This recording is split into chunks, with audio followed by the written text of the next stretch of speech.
Hello everyone, welcome to galaxy classes. देख लेते हैं हम कितने बच्चों ने अभी तक ज्वाइन कर लिया है इस इवेंट को।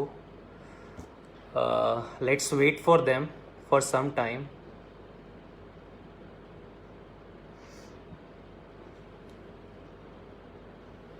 यस, धीरे धीरे बच्चे आ रहे हैं। हम 1-2 मिनट और रुकेंगे, उसके बाद हम स्टार्ट करते हैं आज का सेशन।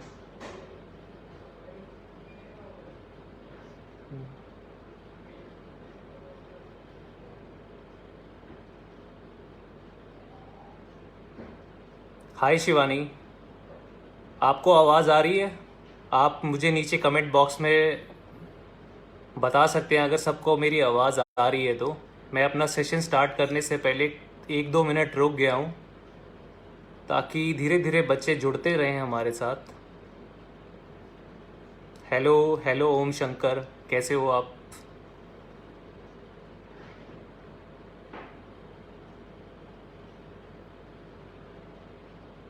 हाय योगेश। चलो परफेक्ट है, अभी 1-2 मिनट और रुकते हैं, धीरे धीरे लोग जुड़ जाएंगे हमारे साथ, तब हम अपना सेशन स्टार्ट करते हैं। धीरे धीरे लोग आ रहे हैं हमारे इस सेशन को। आप हमारे इस सेशन का लिंक और लोगों तक भी पहुंचा सकते हैं ताकि और लोग भी इस सेशन से जुड़ जाएं और उनको फ़ायदा हो in order to qualify their SSC exam. Hello Sumit, how are you? Hello Manoj, how are you?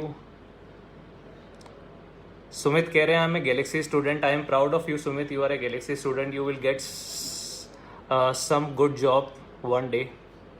I wish everyone should get a good job. Hi Shivani, hi Shivanshu, कैसे हो?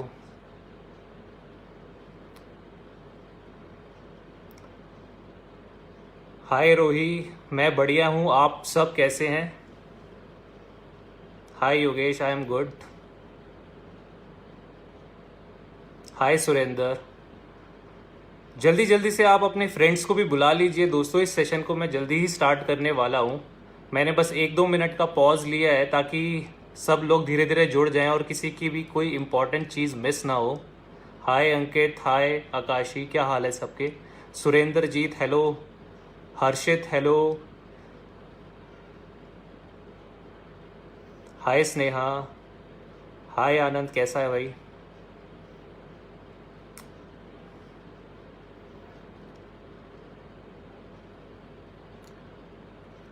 तो एस्पिरेंट्स, हम अपना सेशन स्टार्ट करते हैं आज का। सबसे पहले वेलकम टू गैलेक्सी क्लासेस, और आज का सेशन जो है वो टिप्स एंड ट्रिक्स के बारे में है in order to qualify your SSC exam. साथ ही साथ मैं आपके क्वेश्चंस भी लूँगा, पर उन क्वेश्चंस को लेने से पहले मैं अपने बारे में एक इंट्रो देना चाहूँगा ताकि आप सब लोग जान जाएं कि मैं क्या करता हूँ। दोस्तों, I am currently working as section officer in ministry of communications. तो मैंने एसएससी सीजीएल 2013 के एग्ज़ाम से ये जॉब निकाला था। हालांकि मैंने एसएससी सीजीएल 2012 भी दिया था, जिसमें मैं एज इनकम टैक्स इंस्पेक्टर मैंने ज्वाइन किया था। तो due to some location issues कि मेरे को होम टाउन आना था दिल्ली में, I opted for central secretariat services, that is your CSS. मैंने एज ए एएसओ ज्वाइन किया था उधर, और आज मैं एक सेक्शन ऑफिसर हूँ। तो over a period of 4 to 5 years I got promoted as section officer. दोस्तों, मैं आपको ये बताना चाहता हूँ कि मैंने इनकम टैक्स में फील्ड जॉब भी करी है और सीएसएस में रह के डेस्क जॉब भी करी है। तो दोनों का एक्सपीरियंस मुझे है, और इसी एक्सपीरियंस से मैं आज आपको टिप्स एंड ट्रिक्स दूंगा ताकि आप भी इस एग्ज़ाम को निकाल पाएं और मेरी तरह एक अच्छे स्थान पर पहुंच पाएं। दोस्तों, जैसा कि आप जानते हैं कि आज का सेशन टिप्स एंड ट्रिक्स के बारे में है in order to qualify your SSC exam. पर ये जो टिप्स एंड ट्रिक्स मैं आप लोगों को बताने वाला हूँ, ये सिर्फ सीजीएल के लिए नहीं है या फिर सीएचएसएल के लिए नहीं है, ये दोनों के लिए हैं। आप जैसा जानते हो कि सीजीएल का जो पेपर है वो टीयर 2 पेंडिंग है और सीएचएसएल का टीयर 1 भी पेंडिंग है। तो आज का जो मेरा सेशन होगा वो दोनों कैटेगरी के बच्चों को कवर करेगा। आप जल्दी से दोस्तों सभी लोगों को बुला लीजिए ताकि सभी लोग इस सेशन से मैक्सिमम फायदा उठा सके। दोस्तों, तो जैसा कि आप सभी जानते हैं कि हम मोदी जी, माननीय हमारे प्रधानमंत्री जी ने लॉकडाउन 2.0 की घोषणा कर दी है, जो 3 मई तक चलेगा। अब 3 मई तक चलेगा, यानी ये 19 दिन का लॉकडाउन है और इससे पहले 21 दिन का लॉकडाउन था, तो 40 दिन थे हमारे पास। तो इस 40 दिन में एक फ्रेज याद आता है मुझे, मेक इट और ब्रेक इट। यानी इन 40 दिन का उपयोग करके या तो आप अपना करियर बना सकते हैं या फिर व्यर्थ की चीजों में या फालतू टाइम पास करके अपना करियर बिगाड़ सकते हैं। तो ये बहुत अच्छा फ्रेज है दोस्तों कि मेक इट और ब्रेक इट। तो मैं आप सभी से कहूंगा कि भाई ये 40 दिन जो आपको गोल्डन अपॉर्चुनिटी वाले डेज मिले हैं, इसमें आप इस अपने टाइम को मैक्सिमम यूटिलाइज करके इसको एक अपॉर्चुनिटी समझ के आप अपने जितने भी वीक टॉपिक्स हैं उनको ब्रश अप कर सकते हैं और अपने स्ट्रॉन्ग एरियाज को और स्ट्रेंथन कर सकते हैं in order to achieve good marks. तो ये जो 40 दिन हैं और इससे भी आगे अगर लॉकडाउन बढ़ता है, क्योंकि सभी ने, एसएससी ने अपनी नोटिफिकेशन बोला है कि भाई वो 3 मई के बाद ही निकालेगा जितने भी एग्जाम्स उसके पेंडिंग है। तो जितने भी आपके दिन बचे हैं और अगर ये आगे लॉकडाउन बढ़ता है तो आपको इस अपॉर्चुनिटी का बहुत फ़ायदा उठाना है दोस्तों, क्योंकि अगर इस अपॉर्चुनिटी का आपने फ़ायदा नहीं उठा पाए तो आप इस साल से अपनी जॉब के लक्ष्य से 1 साल पीछे हो जाएंगे। तो मेरा सभी से ये कहना है कि आप इस अपॉर्चुनिटी का फ़ायदा उठाओ और जम के तैयारी करो ताकि आप भी एक अच्छी जॉब अचीव कर पाओ। दोस्तों, मैं अपना सेशन स्टार्ट करूंगा, हर एक सेक्शंस को डिस्कस करूंगा कि भाई आप इस सेक्शन में क्या आपके टिप्स एंड ट्रिक्स हैं in order to achieve good marks. पहले मैं क्वांटिटेटिव एप्टीट्यूड को डिस्कस करूंगा, उसके बाद मैं रीजनिंग को भी डिस्कस करूंगा, इंग्लिश और जीके अवेयरनेस को भी डिस्कस करूंगा। मेरा आपसे कहना है कि भाई आपके जितने भी क्वेश्चंस है ना, आप वो 15-20 मिनट के लिए रुक जाओ, मैं एक एक क्वेश्चन का जवाब देने वाला हूँ। पहले जो हमारा सेशन का मेन मुद्दा है ना, हम उसको डिस्कस कर लेते हैं।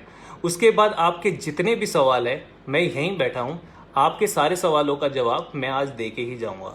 तो जल्दी से देख लेते हैं, अगर किसी ने कोई सवाल पूछा है। अभी तक तो मेरे को कोई खास सवाल किसी ने पूछा नहीं है, फिर भी मैं देख लेता हूँ। जैसे वेद का सवाल है कि इंग्लिश बुक कौन सी रीड करें सीजीएल के लिए। वेद में अभी आऊँगा, हर एक सेक्शन की मैं टिप्स एंड ट्रिक्स डिस्कस करने के लिए आया हूँ, तो आपके सवाल को भी मैं उसी में कवर कर लूँगा। तो आप लोगों से मेरी यही विनती है कि भाई आपके जितने भी सवाल हैं आप उनको जोड़ के रखो। जैसे ही ये सेशन कवर होता है, मैं इस सेशन के बाद आपके सारे सवालों के जवाब दूंगा।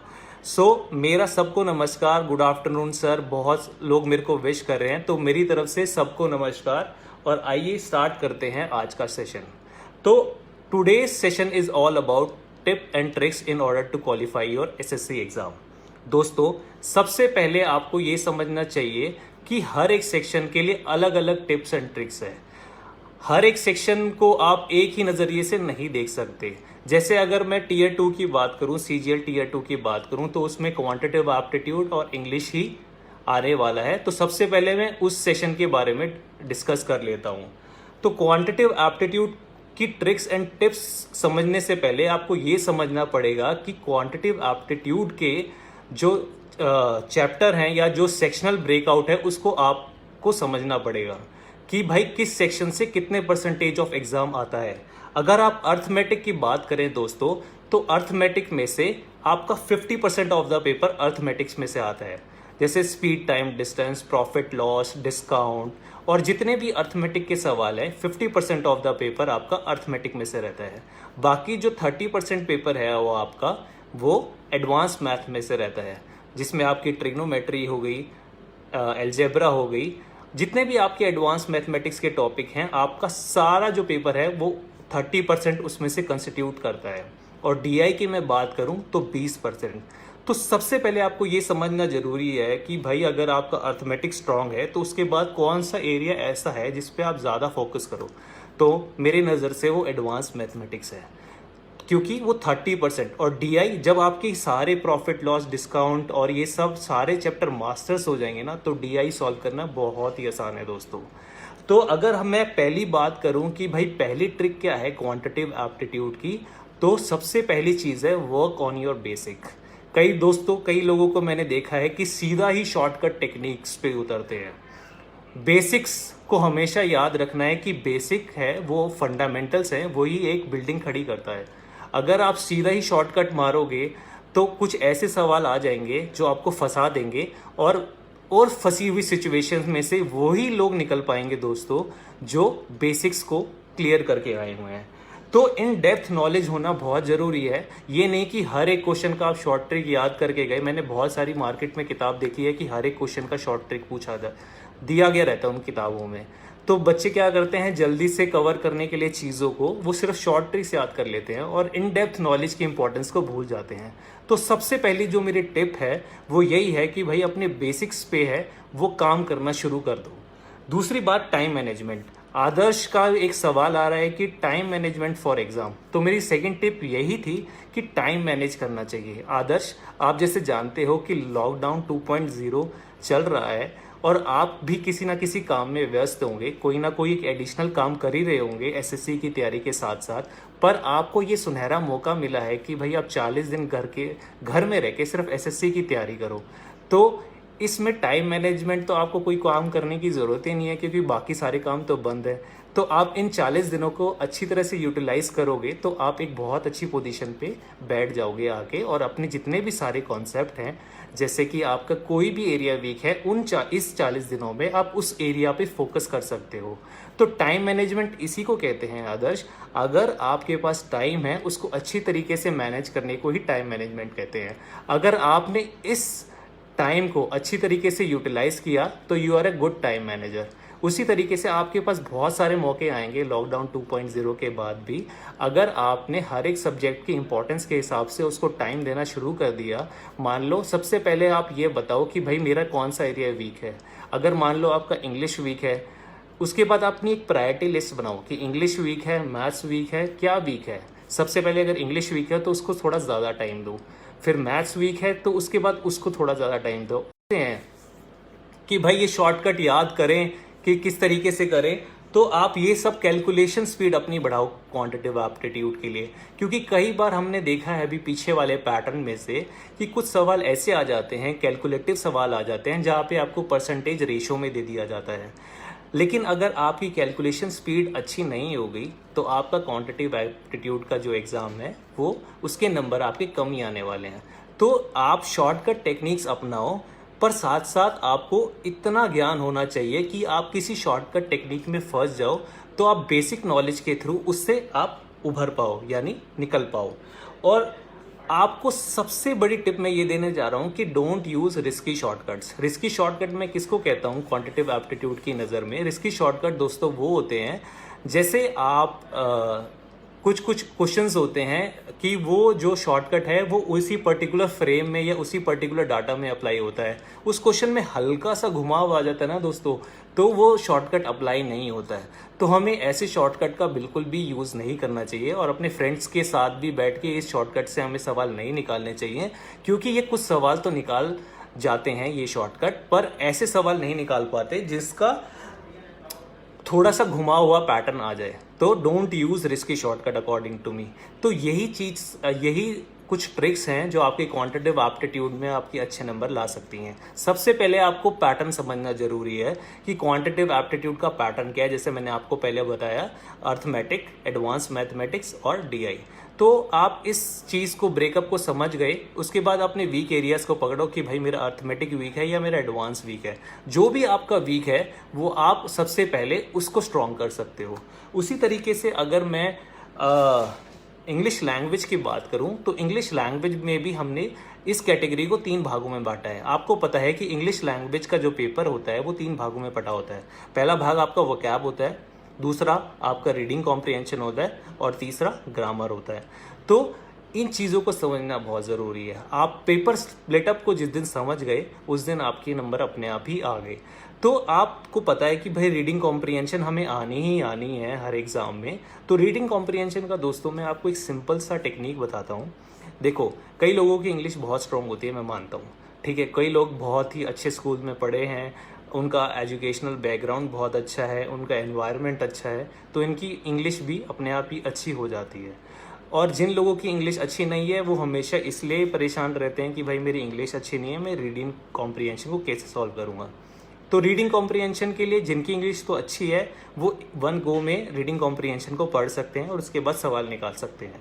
जिनकी रीडिंग कॉम्प्रिहेंशन स्किल्स अच्छी नहीं है या रीडिंग स्किल्स अच्छी नहीं है, उनके लिए मैं अपनी एक ट्रिक देना चाहूँगा जो मैंने यूज़ करी थी। मेरी भी काफ़ी मतलब इतनी अच्छी इंग्लिश नहीं थी एक समय पे। तो मैं क्या करता था, सबसे पहले क्वेश्चन पढ़ लेता था, क्योंकि आप जितने भी एसएससी के एग्ज़ाम देखोगे आप देखोगे कि वन लाइनर आंसर ही पूछता है आपसे रीडिंग कॉम्प्रिहेंशन में। वो आपसे बिल्कुल कोई लॉजिक निकाल के नहीं पूछता उसके अंदर से कि भाई इसका इन्फ्रेंस बताओ या फिर इसका मतलब समझाओ इस पैसेज का। कोई आपको मतलब समझाने के लिए कोई नहीं बोलेगा। सब पूछेंगे हाँ भाई वो किस ईयर में, वो आपको सिंपल सा वो ईयर ढूंढना है पैसेज में से और वन लाइनर आपको आंसर जवाब दे देना है। तो सबसे पहले आप क्वेश्चन पढ़ो। ये सिर्फ टेक्निक उन्हीं के लिए है जो भाई इंग्लिश में थोड़े कम अपने आप को कम समझते हैं कि भाई मेरी रीडिंग स्किल्स कम अच्छी नहीं है। तो उस सबसे पहले आपको क्वेश्चंस पढ़ने हैं। क्वेश्चन जैसे ही आपने पढ़ लिए उसके बाद आपको क्या करना है, उन क्वेश्चंस के आंसर उसको पैसेज में ढूंढने हैं। तो आप हमेशा जनरली पाओगे कि जो फर्स्ट पैराग्राफ है ना उसमें हमेशा आपको पहले दो क्वेश्चन के आंसर मिल ही जाते हैं नॉर्मली, जहाँ तक मैंने देखा है। अब मैंने 2012 से पेपर देना शुरू किया है और आज तक मेरी बिल्कुल एक पैनी नज़र है कि आज तक जितने भी एसएससी के एग्ज़ाम हुए हैं तो उसमें यही पैटर्न चलता आ रहा है कि ज़्यादा मुश्किल तो होता नहीं है दोस्तों, पर उसमें क्या होता है कि आपको जो पहले दो सवाल के 2-3 पैराग्राफ होते हैं आपके एक पैसेज में, तो पहले दो सवाल जो होंगे वो आपको फर्स्ट पैराग्राफ में मिल जाएंगे और जो नेक्स्ट दो सवाल होंगे वो आपको सेकंड पैराग्राफ में मिल जाएंगे और जो लास्ट का सवाल होगा वो थर्ड पैराग्राफ में। तो ये अप्रोच आप यूज़ कर सकते हो, उन सब के लिए ये यूज़फुल रहेगी जिनकी इंग्लिश कमज़ोर है। दूसरी चीज़ जो आती है वोकैबलरी बहुत आसान है दोस्तों। आजकल आप देखोगे कि बहुत सारी चीज़ें आ गई हैं वोकैबलरी को इम्प्रूव करने के लिए। इवन गैलेक्सी क्लासेस भी अपनी ऑनलाइन क्लासेस लेके आता रहता है यूट्यूब चैनल पे, फेसबुक पे। आप उनको फॉलो कर सकते हो जिससे आपको पता चलेगा कि वो हर किस वोकैबलरी को नए नए तरीके से आपको वोकैब याद करना सिखाएंगे। बहुत सारी चीज़ें हैं दोस्तों। आप 20-20 वर्ड रोज़ याद कर सकते हो। ऐसा नहीं होगा कि आप 10 दिन पहले एग्ज़ाम से बैठ गए और आज मैं भाई 1000 वर्ड याद करूँगा इन 10 दिनों में। ऐसा कभी नहीं होने वाला दोस्तों, आपका वो लॉस ही होने वाला है। अगर आप 20 वर्ड रोज़ याद करोगे, धीरे धीरे बूंद बूंद से ही घड़ा भरता है, ये सबको पता है, ठीक है। अगर आप 20-20 वर्ड भी याद करोगे और आपके पास 3 महीने का समय या 2 महीने का समय है तो आप खुद जान पाओगे कि आपने कितने वोकैब अपनी इम्प्रूव कर ली। तो सबसे अच्छा लॉजिक है कि आप अपने आप को बर्डन मत दो। अगर आपके पास समय बहुत ज़्यादा है तो आप 10 ही याद करो, या आपके पास और ही ज़्यादा समय, आप 3rd ईयर में हो और अटेम्प्ट करना चाहते हो अगले साल एसएससी को, तो आप 10 ही वर्ड याद करो, पर रिवीजन इंपॉर्टेंट है उसके साथ। तो टाइम मैनेजमेंट का दोस्तों यही खेल है। अगर आपके पास कम समय है तो अपनी जो टाइम मैनेजमेंट आपको ज़्यादा पढ़ना पड़ेगा। अगर आपके पास बहुत ज़्यादा समय है तो आपको धीरे धीरे पढ़ना पड़ेगा, पर रिवीजन आपको साथ साथ करनी पड़ेगी, चाहे आपके पास ज़्यादा टाइम है या आपके पास कम टाइम है। दूसरी चीज़, आजकल तो ऑनलाइन फ्लैश कार्ड्स भी आ गए हैं जिससे आपकी वोकैब बड़ी इंप्रूव हो सकती है और आप साथ ही साथ उनके साथ एंटोनियम्स और सिनोनियम्स को भी लिंक कर सकते हो। तो इस तरीके से दोस्तों आप अपने वोकैब को इम्प्रूव कर सकते हो। मेरा तो यही मानना है। मैं अपने टाइम पे, मेरे पास टाइम लिमिट थी, आई थिंक 6 मंथ या 7 मंथ टाइम लिमिट थी, तो मैंने हर रोज़ क्या करता था, 10 सिनोनियम्स याद करता था और 10 एंटोनियम्स याद करता था। अगर आप सोचो 30 दिन है आपके पास तो 300 एक महीने में हो गए, 6 महीने में कितने हो जाएंगे, 1800। 2000 एंटोनियम याद हो गए, 2000 सिनोनियम्स याद हो गए। तो इससे ज़्यादा क्या ही पूछेगा एसएससी। अगर आप पास 10 ईयर्स के पेपर दे दोगे तो एंटोनियम सिनोनियम्स भी रिपीट होते हुए दिखाई देंगे आपको। ऐसा नहीं है कि एसएससी आपसे बहुत ही मुश्किल पूछता है। आप एसएससी का नोटिफिकेशन पढ़ो, आपको 10th लेवल के स्टैंडर्ड्स के ही क्वेश्चंस पूछे जाएंगे, चाहे वो किसी भी सब्जेक्ट में हो, चाहे वो इंग्लिश हो, क्वांट हो, रीजनिंग हो या फिर कोई भी एक पोर्शन हो। आपको 10वीं तक के जितने भी सवाल होंगे या उनका लेवल जो 10th स्टैंडर्ड का होता है वैसे ही सवाल पूछे जाएंगे। तो साथ साथ आप अपने रीडिंग, जैसे आप दोस्तों मैं यहाँ पे इंग्लिश और जीके को लिंक कर रहा हूँ। आप न्यूज़पेपर जैसे जीके के लिए पढ़ते ही होगे, तो उसमें आपके साथ साथ रीडिंग स्किल्स भी इम्प्रूव हो सकते हैं। अगर आप जीके को सिर्फ जीके की नज़र से पढ़ोगे, अगर आप पढ़ ही रहे हो न्यूज़पेपर को, तो उसमें अपने आप 2 काम एक साथ हो सकते हैं ना। आपको एक ज्ञान भी मिल रहा है भाई दुनिया जहाँ में क्या चल रहा है, और साथ साथ आपके रीडिंग स्किल्स भी इम्प्रूव हो रहे हैं। तो मैगजीन्स पढ़ो, सब कुछ पढ़ो, तो ऐसे पढ़ो कि भाई आपके साथ साथ रीडिंग स्किल्स भी इम्प्रूव हो। और थर्ड पार्ट होता है दोस्तों ग्रामर। हमने रीडिंग कॉम्प्रिहेंशन डिस्कस कर लिया, हमने वोकैब डिस्कस कर लिया, तीसरा पार्ट है ग्रामर। तो ग्रामर वही बात है कि आप सबसे पहले ग्रामर के बेसिक्स क्लियर करो। आपके जिस दिन बेसिक क्लियर हो जाएंगे तो ग्रामर एक बहुत बड़ा बहुत ही वास्ट टॉपिक है। पर वास्ट में क्योंकि बहुत सारे क्वेश्चंस आते हैं ग्रामर से, नाउन, प्रोनाउन, एडजेक्टिव। तो आप धीरे धीरे एक 1 बाय 1 करके अपने सारे टॉपिक को आप ब्रशअप कर सकते हैं। जब आपके सारे टॉपिक ब्रशअप हो जाएं, उसके बाद आप एक मिसलेनियस पजल सॉल्व करो जिसमें इन सारे टॉपिक का निचोड़, जैसे एरर्स का क्वेश्चन, सेंटेंस इंप्रूवमेंट का क्वेश्चन, ये सब ग्रामर से ही तो होते हैं। ये रीडिंग कॉम्प्रिहेंशन या रीडिंग स्किल से तो होने नहीं वाले। जब तक आपको ग्रामर के रूल्स नहीं पता होंगे तो आप ये क्वेश्चन कैसे सॉल्व करोगे। इसलिए हर एक टॉपिक को रिवाइज करना बहुत ही ज़्यादा ज़रूरी हो जाता है। तो ये कुछ टिप्स और ट्रिक्स थी मेरी इंग्लिश लैंग्वेज के रिगार्डिंग। साथ ही साथ मैं रीजनिंग के बारे में अगर आपको बताऊं तो आप जानते होंगे कि रीजनिंग भी 2 कैटेगरीज में डिवाइडेड है। First one is your verbal and second one is your non verbal. अब वर्बल में आपको किस तरीके के टॉपिक पूछे जाते हैं, जैसे series, ranks, distance and direction, analogy, classification, syllogism, इस तरीके के जो टॉपिक्स होते हैं वो आपके वर्बल रीजनिंग की कैटेगरी में आते हैं। और नॉन वर्बल रीजनिंग की कैटेगरी में कौन से टॉपिक आते हैं दोस्तों, जो आपकी फिगर रिलेटेड हो जाए, डाइस हो गया, पेपर कटिंग हो गया, पेपर फोल्डिंग हो गया, और मिरर इमेज हो गया, वाटर इमेज हो गया। तो अगर आप देखो ध्यान से तो वर्बल रीजनिंग का 65% ऑफ द पेपर आपका वर्बल रीजनिंग में से आता है एंड रेस्ट यानी 35% of your paper non verbal reasoning में से आता है। तो सबसे पहले आपको मैं हमेशा कहता हूँ कि हर एक सेक्शन का आपको समझना, ब्रेकअप समझना बहुत ज़रूरी है, क्योंकि जिस दिन आपको ये ब्रेकअप का आइडिया हो गया ना, सारी लड़ाई वहीं ख़त्म हो गई। तो आप समझो, देखो वर्बल और नॉन वर्बल में आपको पता है figure related is very easy topic and verbal is important topic as far as your, जहाँ पे सीरीज आ गई, डिफ़िकल्ट सीरीज पूछ ली जाती हैं। तो आप इन टॉपिक्स पे ज़्यादा ध्यान दो जब आपको पता है कि इनकी वेटेज ज़्यादा है। तो उसी तरीके से आपको अपनी पढ़ाई का टाइम मैनेजमेंट का विभाजन करना पड़ता है दोस्तों, जब आप इनका ब्रेकअप समझ पाते हो कि वर्बल और नॉन वर्बल में से कितना परसेंटेज आपका पेपर आता है। तो इस सबसे क्या ट्रिक है, रीजनिंग की क्या ट्रिक है, रीजनिंग की सबसे पहले कि अपना इम्प्रूव करो लॉजिकल और एनालिटिकल स्किल्स। ये नहीं है कि देखो रीजनिंग क्या है ना, रीजनिंग जैसे एक वे ऑफ लाइफ है। आप न्यूज़पेपर में देख लो, सुडोकू आते हैं, ये एक रीजनिंग के तो क्वेश्चंस हैं सारे कि आपकी लॉजिकल स्किल्स कैसे हैं, एनालिटिकल स्किल्स कैसे है। मैं कहता हूँ कि हर एक टॉपिक को समझो, उसके बेसिक्स समझो, पर reasoning is all about your logical और एनालिटिकल स्किल। अगर आपके ये इम्प्रूव हो गए ना दोस्तों, तो reasoning is very easy topic to master. मेरा खुद का एक्सपीरियंस बता रहा हूँ, मेरे टाइम में 50 क्वेश्चन आते थे, हर एक क्वेश्चन 1 नंबर का होता था। तो मेरे टाइम में मेरे 50 में से आई थिंक 49 क्वेश्चंस ठीक थे, क्योंकि मैंने अपने लॉजिकल और एनालिटिकल स्किल्स पे ध्यान दिया था। मैंने ये रट्टाफिकेशन नहीं, अच्छा ये डिस्टेंस का क्वेश्चन है, अच्छा इसको ऐसे निकालना है। आप उनको समझो बेसिक्स को, पर अपना दिमाग खुला रखो हर एक सिचुएशन के लिए, क्योंकि रीजनिंग से आपको कुछ भी पूछा जा सकता है। ठीक है। दूसरी, कमांड ओवर कॉन्सेप्ट। जिस दिन आपकी कमांड होगी हर एक कॉन्सेप्ट के ऊपर, तो उसके बाद आपको बहुत ही अच्छा लगेगा कि मतलब किसी भी तरीके के क्वेश्चन आ रहे हैं किसी भी टॉपिक से, तो आपको वो इजी लगेगा। कुछ सवाल आ रहे हैं दोस्तों के, sir please share your experience of income tax inspector and so in CSS। ये मैं करता हूँ, अब मैं लिख लेता हूँ इस क्वेश्चन को, मैं आपके साथ ये डिस्कस करूँगा। बस एक बार रीजनिंग का मैं आपसे ख़त्म कर लेता हूँ। तो जैसे मैंने बताया कि कमांड ऑन कॉन्सेप्ट, कमांड आपको हर एक कॉन्सेप्ट पे कमांड होनी चाहिए।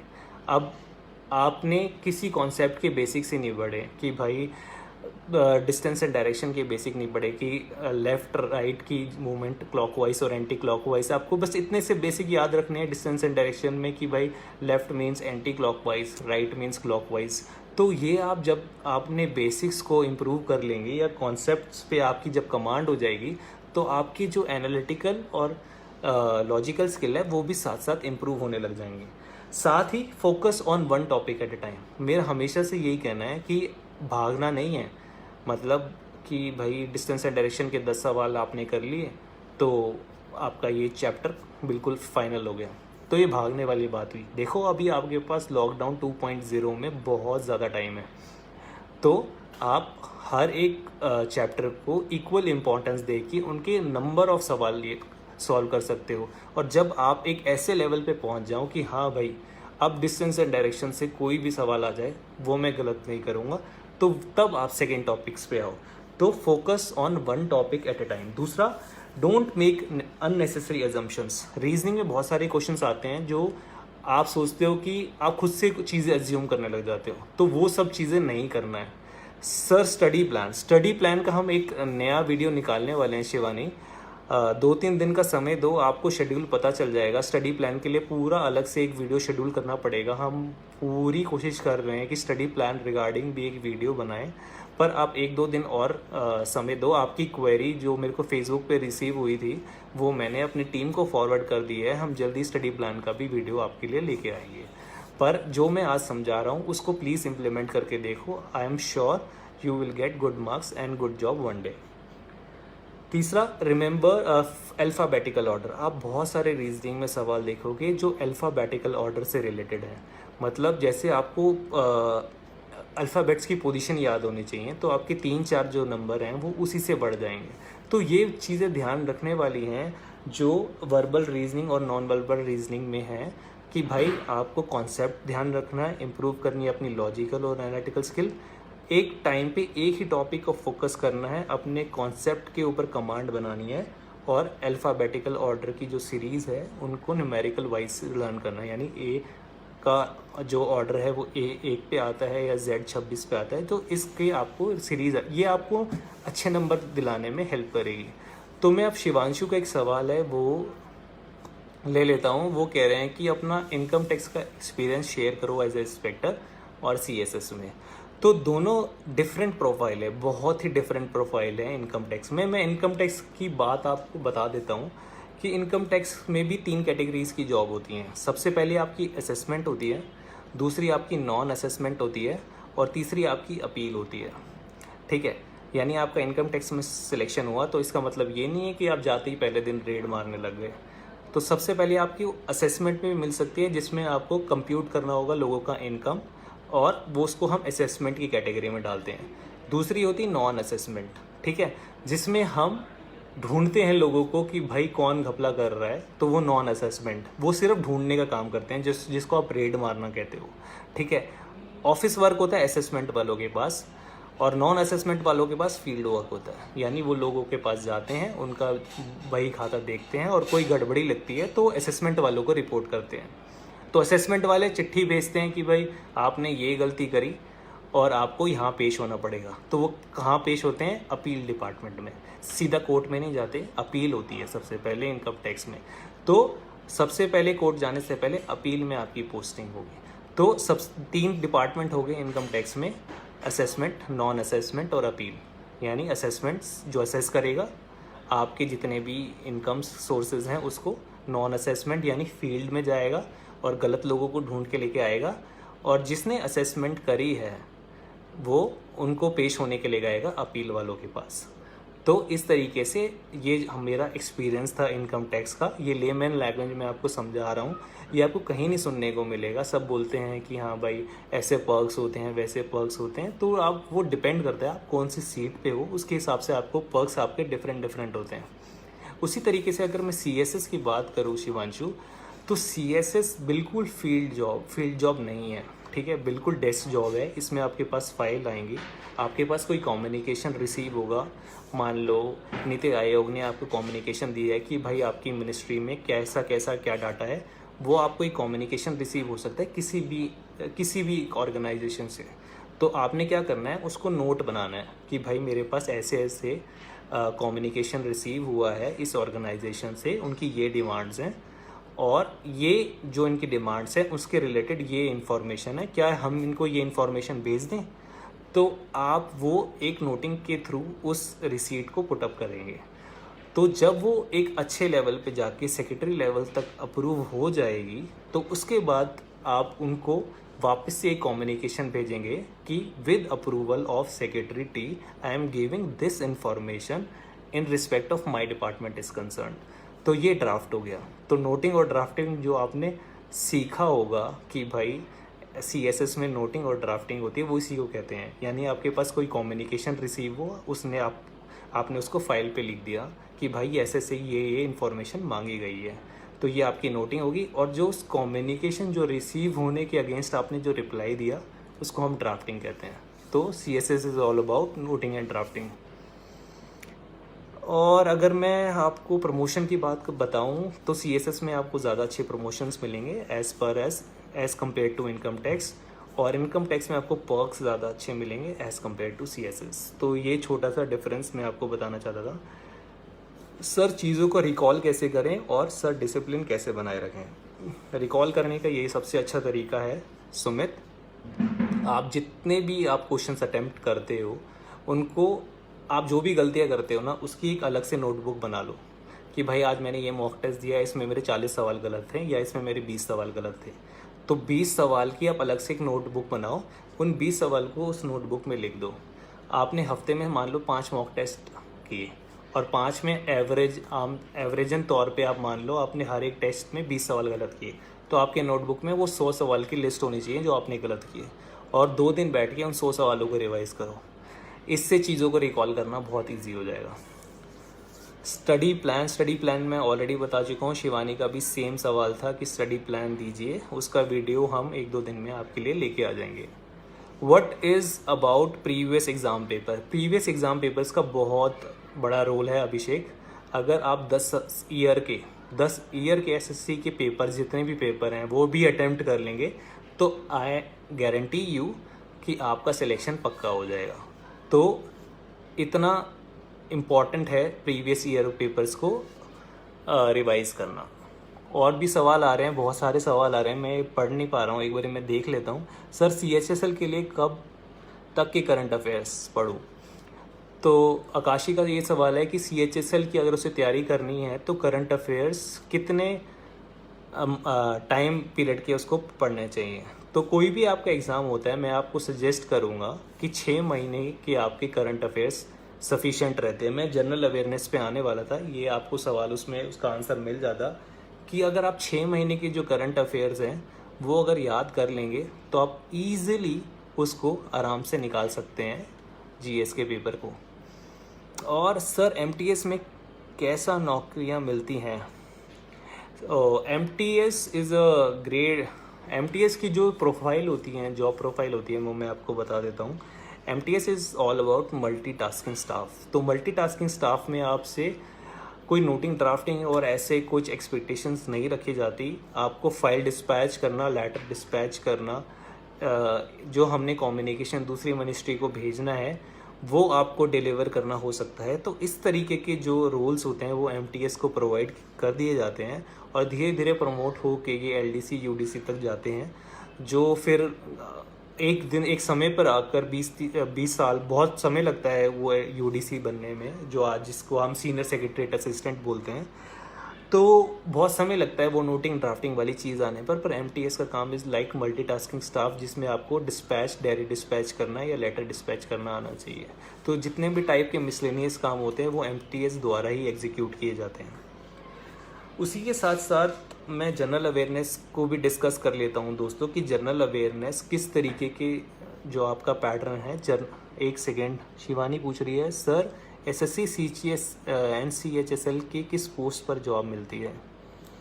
SSC CHSL से किस पोस्ट पर जॉब मिलती है?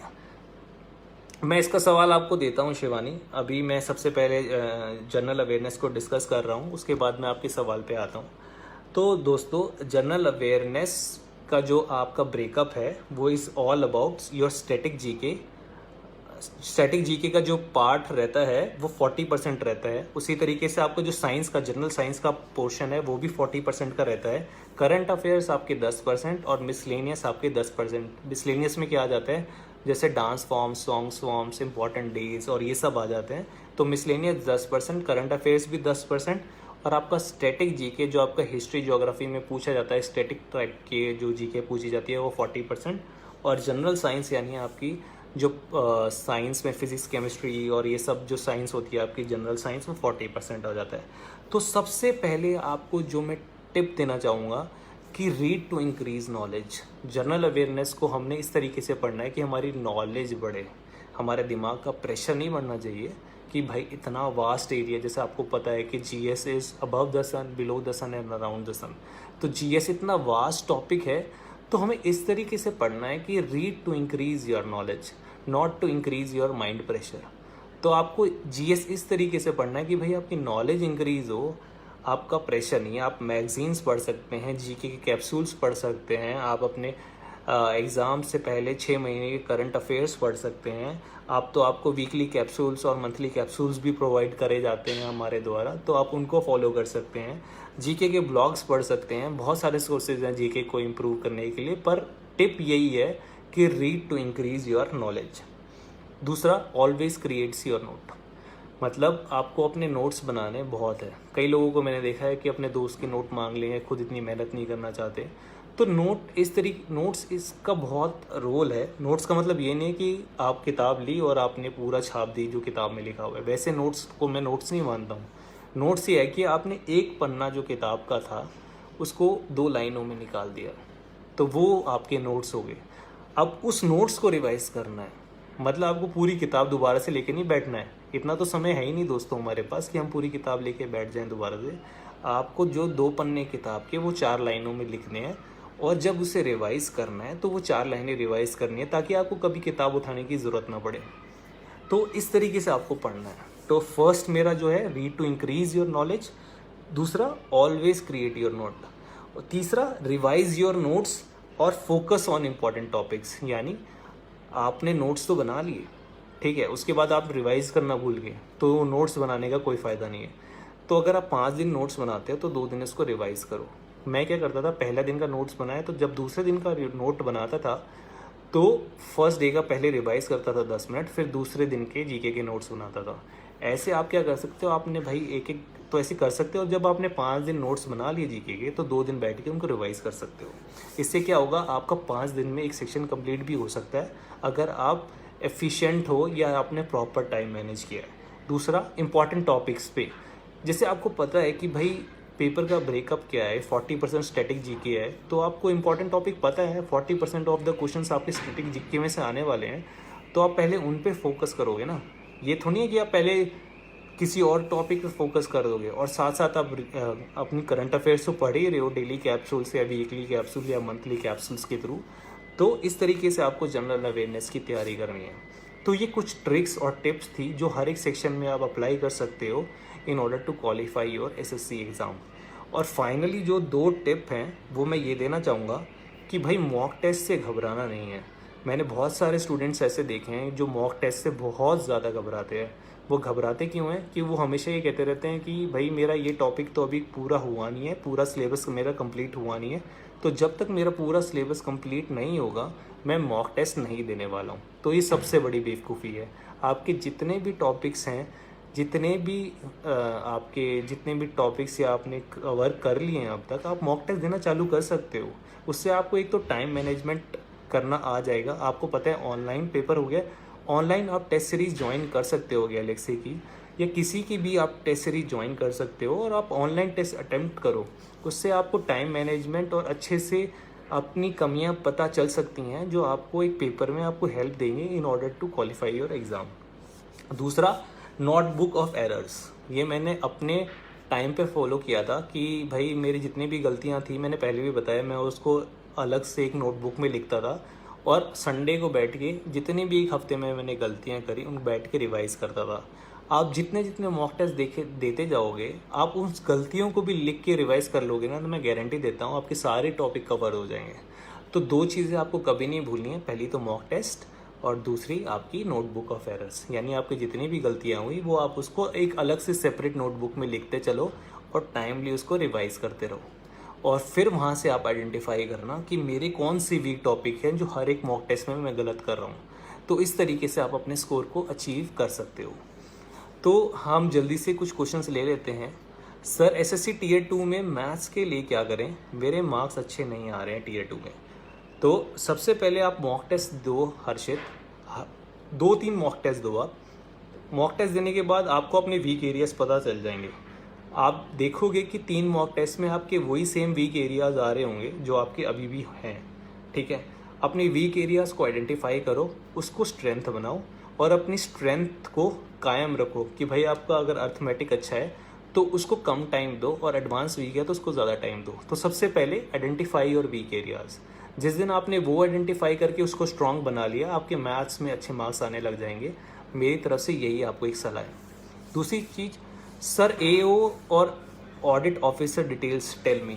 तो ये जॉब प्रोफाइल्स का मैं एक वीडियो लेके आऊँगा जिसमें सारी जॉब प्रोफाइल्स के बारे में डिस्कस करूँगा मैं आप लोगों से, क्योंकि ये वीडियो भी हमारा पेंडिंग है बहुत समय से। पर ऑडिट ऑफिसर्स का काम मैं बता देता हूँ। तो ऑडिट ऑफिसर का काम क्या होता है दोस्तों, जितने भी आपके सरकारी दस्तावेज होते हैं उनको चेक करना कि भाई लोगों ने सही तरीके से लोगों के बिल पास किए हैं या नहीं किए हैं, या कोई गड़बड़ी तो नहीं कर दी। मान लो मेडिकल बिल आ गए 10 लाख रुपए के और किसी ने आग बंद करके 10 लाख रुपए पास कर दिए, तो ऑडिटर ऑफिसर का काम क्या होता है, उसको चेक करना कि भाई वो दस्तावेज उसने सही तरीके से वो 10 लाख का बिल पास किया है या नहीं किया है। मैं बिल्कुल लेमन टर्म्स में आपको बिल्कुल जॉब प्रोफाइल बता रहा हूँ। मैं नेट के ज्ञान नहीं बांट रहा हूँ यहाँ पे कि भाई it deals is a desk job और ये फलाना, बिल्कुल लेमन टर्म में समझा रहा हूँ। मान लो किसी सेक्शन में बिल पास करने का काम होता है या किसी सेक्शन में कोई बजट पास होता है, तो उसको ऑडिट भी तो होता है ना हर साल कि भाई इसने सही किया है या नहीं किया, या इसने कोई घपला तो नहीं कर दिया। तो ऑडिट ऑफिसर का काम यही होता है। बाकी मैं सारे जॉब प्रोफाइल का वीडियो आप लोगों के लिए लेके आऊँगा। सर क्या आप यूट्यूब क्लास करते हैं? हाँ मैं बिल्कुल करता हूँ। अभी मैंने CHSL जो Tier 1 की जो भी परीक्षा हुई थी उसमें सारी चीज़ें आपको बताई थी कि किस तरीके से एग्ज़ाम का पैटर्न। हमने एक डेली वीडियो शूट सीरीज़ करी थी जिसमें हमने आपको डेली पैटर्न चीज़ें बताई थी कि भाई कैसा कैसा एग्ज़ाम आ रहा है। आप गैलेक्सी क्लासेस को ज्वाइन करो, मैं ज़रूर आपको उस पर दिखाई दूंगा। उसी तरीके से शिवानी का सवाल था SSC CHSL में किस तरीके की जॉब मिलती है। तो SSC CHSL में भी जो है देखो, आपको असिस्टेंट लेवल की जॉब तो नहीं मिलती है, 250 ग्रेड पे की जॉब मिलती है जिसमें आपका सीनियर सेक्रेटरीट असिस्टेंट। और ये आजकल बच्चे इतने पढ़े लिखे आ गए हैं शिवानी कि उनसे भी नोटिंग ड्राफ्टिंग कराई जा रही है, CHSL वालों से भी। पहले अगर मैं 10-15 साल पहले की बात करूं, जो आज हमारे साथ मैंने जो देखा है, उनसे ये एक्सपेक्ट नहीं किया जाता था। उनसे डायरेक्ट डिस्पैच का काम एक्सपेक्ट किया जाता था CHSL वालों से। लेकिन आजकल CHSL की जो क्वालिटी है बच्चों की वो इतनी इम्प्रूव हो चुकी है कि उनसे भी असिस्टेंट लेवल का काम ले लिया जाता है। पर मैं आपसे यही रिक्वेस्ट करूंगा, अगर आप तैयारी कर रहे हो तो पहले CHSL का एग्ज़ाम निकालने के बाद आप CGL पे फोकस करो, क्योंकि आप एक अच्छे स्थान में पहुंचोगे तो गैलेक्सी क्लासेस को बहुत खुशी होगी। कितने बजे आपका क्लास चलता है सर? कितने बजे का तो नहीं है, पर जब भी मेरा क्लास चलता है आपको गैलेक्सी पेज पे 2-3 दिन पहले आपको नोटिफिकेशन मिल जाएगा कि मेरा क्लास कब आने वाला है। बाकी जितने भी क्लास के शेड्यूल है वो हम अपने गैलेक्सी पेज पे अपडेट कर देते हैं, तो आप वहाँ से भी देख के मेरी क्लास की अपडेट देख सकते हैं कि मेरी क्लास कब होने वाली है। अब धीरे धीरे जैसे मेरे को बच्चों की क्वेरी मिल रही है कि स्टडी प्लान का मुझे वीडियो शूट करना है, और दूसरा जितने भी ये जॉब प्रोफाइल्स हैं इनके भी वीडियो मैं शूट करूँगा, तो धीरे धीरे मैं आता रहूँगा आप लोगों की क्वेरीज़। आप बने रहिए गैलेक्सी क्लासेस के पेज पे, और आपके जितने भी क्वेरीज़ हैं वो आप पूछ सकते हैं। मैं देख पा रहा हूँ आपके और सवाल आ नहीं रहे हैं, तो आप जल्दी से सवाल पूछ लीजिए। अगर आपके सवाल नहीं आएंगे तो फिर मेरे को ये क्लास अभी एंड करनी पड़ेगी, क्योंकि जो मैं टिप्स एंड ट्रिक्स डिस्कस करने आया था वो मेरा कंप्लीट हो गया है। तो मेरा यही है दोस्तों कि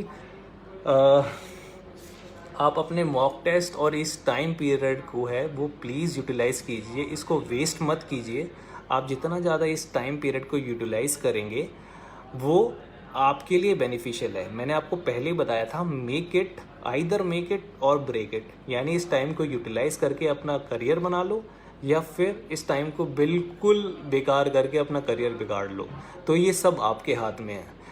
कोई भी टॉपिक ऐसा नहीं है जो हमने कवर ना किया हो अपनी क्लासेस में। आप सारी ऑनलाइन क्लासेस लगा रहे हो, हमारी मैथ्स की होगी, वोकैब की होगी, इंग्लिश की होगी, आप सब कुछ हम आपके लिए सारी मेहनत कर रहे हैं, जी के कैप्सूल दे रहे हैं, क्विज़ेस बना रहे हैं।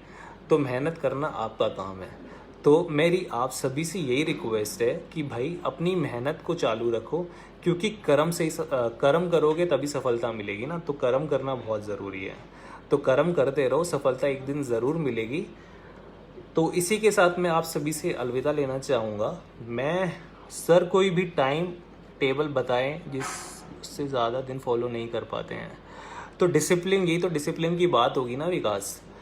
अगर आप डिसिप्लिन ही नहीं हो तो फिर आप कैसे अचीव कर पाओगे। तो थोड़ा सा अपनी और गतिविधियों को हटा के आप डिसिप्लिन में रहोगे तो आप ज़रूर एक दिन अच्छा एक मुकाम हासिल करोगे। देखो मेहनत सिर्फ 2 साल की है, उसके बाद तो सारी इन्जॉयमेंट है। अगर आपने 2 साल ये अपना डिसिप्लिन बना के रखा, उसके बाद तो किसी चीज़ की टेंशन ही नहीं है आपको। सरकार आपको 60 साल तक जॉब पर रखेगी, तो आप उस 60 साल की नौकरी के लिए सिर्फ 1-2 साल का डिसिप्लिन बनाने में तो बहुत बड़ी बात नहीं है ना।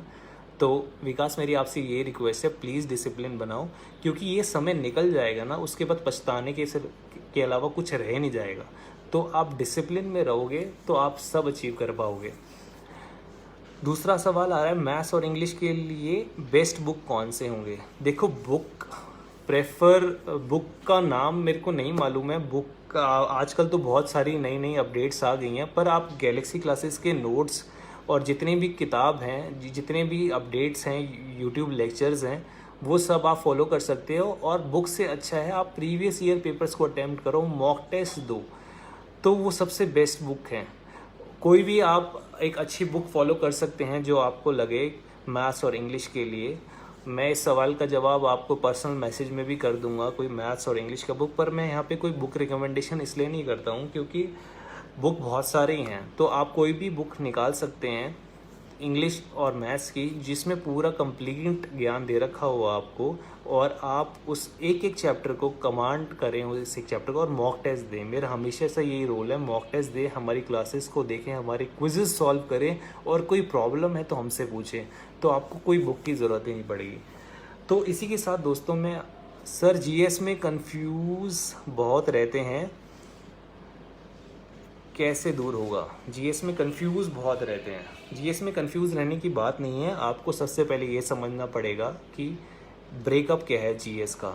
आपको पता है जीएस एक बहुत वास्ट सब्जेक्ट है। सबसे पहले आप करंट अफेयर्स को रोज़ बनाने की कोशिश करो कि भाई रोज़ मेरे को 5 दिन के करंट अफेयर्स, जो जी की कैप्सूल आती है वो आप पढ़ो हफ्ते वाइज। तो हफ्ते वाइज आपके करंट अफेयर इंप्रूव होते जाएंगे। साथ ही साथ आप स्टैटिक जीके, यानी आज आप फिजिक्स लेके बैठे तो 5 दिन में आपको फिजिक्स ख़त्म कर रही हैं, तो जो 40 पेज की फिजिक्स थी वो आपको 4 पेज में उतारनी है आपके नोट्स के द्वारा। तो और वो सारी जो आपका जब तक पेपर नहीं होता उसी नोट्स को आपको रिवाइज करना है। तो ये मैंने आपको जो स्ट्रेटजी बताई है नोट्स बनाने की, जो 40 पेज की आपने फिजिक्स थी वो 4 पेज में उतार दी। तो जिस दिन आपने ये काम कर दिया ना, थोड़ा सा मेहनत लगा के, आपको ज़िंदगी में वो 40 पेज पढ़ने की ज़रूरत नहीं पड़ेगी। तो जीएस इस तरीके से आपको सॉल्व करनी है। क्वेश्चन बहुत गलत होते हैं शिवानी, आई नो, पर अगर आपने जो भी गलती करी है उसकी एक सेपरेट नोटबुक बनाओ। जब तक आप सेपरेट नोटबुक नहीं बनाओगे और अपनी सारी गलतियों को उस नोटबुक में नहीं लिखोगे और हर हफ्ते उन गलतियों को रिवाइज नहीं करोगे, तब तक आपके क्वेश्चंस गलत होते रहेंगे। तो आपको यही करना है, जो नोटबुक ऑफ एरर्स आपको एक बनानी है। जितने भी आपके गलत क्वेश्चंस हैं वो आपको सेपरेटली लिखने हैं और हर हफ्ते उसको रिवाइज करना है। आपको अपने वीक एरियाज़ भी पता चल जाएंगे और क्वेश्चन गलत होने भी कम हो जाएंगे।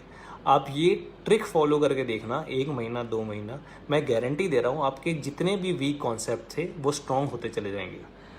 तो अभी तक मैंने जितने भी दोस्तों ने सवाल पूछे थे, मेरे स्टूडेंट्स ने सवाल पूछे थे या एस्पिरेंट्स ने सवाल पूछे थे, मैंने सभी का जवाब देने की कोशिश करी है।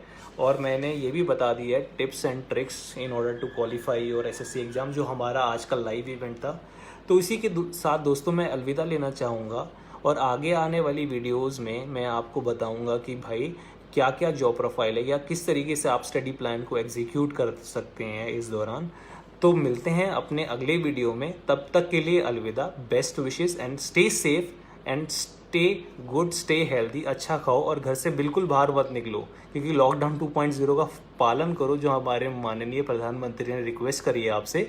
और इस टाइम को यूटिलाइज करके बिल्कुल पढ़ो ताकि आप अच्छे जॉब अचीव कर पाओ। इसी के साथ मैं अलविदा लेना चाहूँगा। Bye bye friends, bye.